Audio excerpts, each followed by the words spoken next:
بسم اللہ الرحمن الرحیم۔ السلام علیکم ورحمۃ اللہ وبرکاتہ۔ میں زبیر خان ہوں اور آپ میرا ویلاگ دیکھ رہے ہیں۔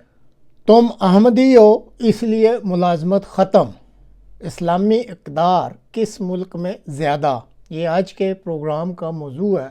سپیریئر کالج سنبڑیال سیالکوٹ پاکستان میں گزشتہ 11 برسوں سے ایک صاحب درس و تدریس کے شعبہ اردو سے منسلک ہیں اور ان کا ادبی دنیا میں بھی خاصا اونچا مقام ہے۔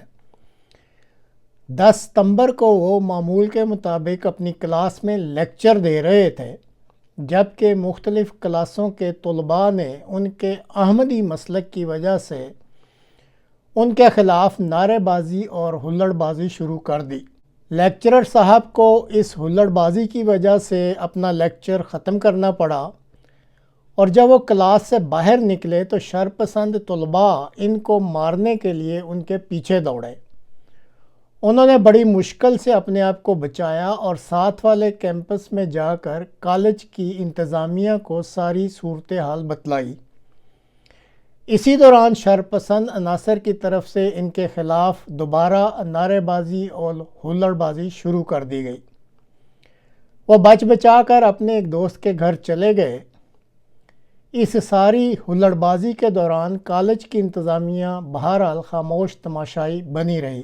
سپہر 4 بجے کے قریب ان لیکچرر صاحب کو کالج کی انتظامیہ کی طرف سے یہ پیغام ملا کہ کالج کے مردانہ اور زنانہ دونوں کیمپس میں شدید بے چینی پھیل گئی ہے، اور طلباء کا مطالبہ ہے کہ چونکہ آپ کا تعلق احمدیہ مسلک سے ہے اس لیے آپ کو کالج سے نکال دیا جائے۔ طلباء کے اس مطالبہ کے پیش نظر آپ کو کالج کی نوکری سے برخاست کیا جا رہا ہے۔ تو ناظرین دیکھ لیں اب احمدیوں کے ساتھ تکلیف دہ برتاؤ کو کون سا نیا رنگ دیا جا رہا ہے، اور عقیدہ کی بنیاد پر قابل اساتذہ پر بھی ظلم و ستم کی راہ کھول دی گئی ہے۔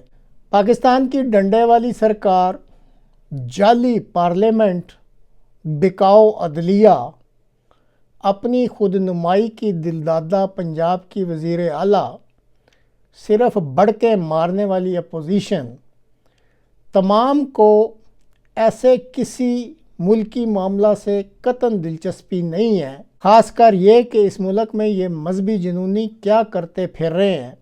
یہ جو میں نے ابھی نام لیے ہیں بڑے بڑے مقتدر حلقے جو ہیں، یہ سب کے سب ایکسٹینشن، سپریم کورٹ، فیڈرل آئینی کورٹ اور اس جیسے دوسرے موضوعات جو ہیں ان کو لے کر ایک کھیل کھیل رہے ہیں۔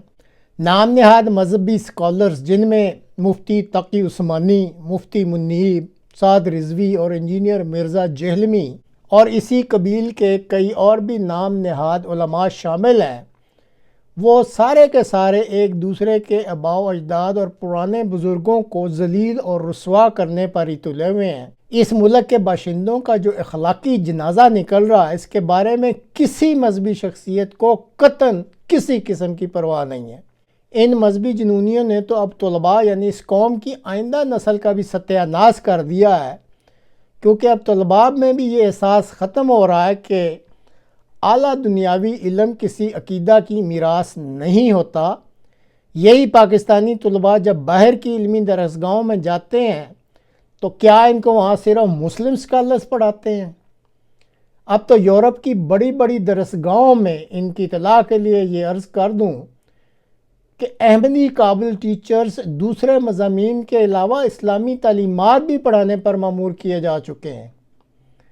پاکستان میں مذہب کے نام پر یہ جو مذہبی جنونی کر رہے ہیں، اگر مقتدر حکمرانوں نے اس جنونیت کے خلاف کوئی فوری اقدامات نہ اٹھائے تو پھر اس ملک کا کیا بنے گا، اس بارے میں جو خوفناک اور خونی متوقع منظرنامہ ابھر رہا ہے وہ سامنے دیوار پر بھی نظر آ رہا ہے، لیکن کسی کو نظر آئے تو اس بارے میں وہ سوچے۔ سب نے اپنی آنکھیں بند کر رکھی ہیں۔ تو ناظرین اب آخر میں آپ ایک دلچسپ تجزیہ بھی سن لیجئے کہ اسلامی اقدار جو قیامت تک کے لیے بہترین اقدار ہیں، ان پر زیادہ عمل درآمد کن ممالک میں ہو رہا ہے۔ تو ملاحظہ کیجئے یہ دلچسپ قسم کا چھوٹا سا تجزیہ۔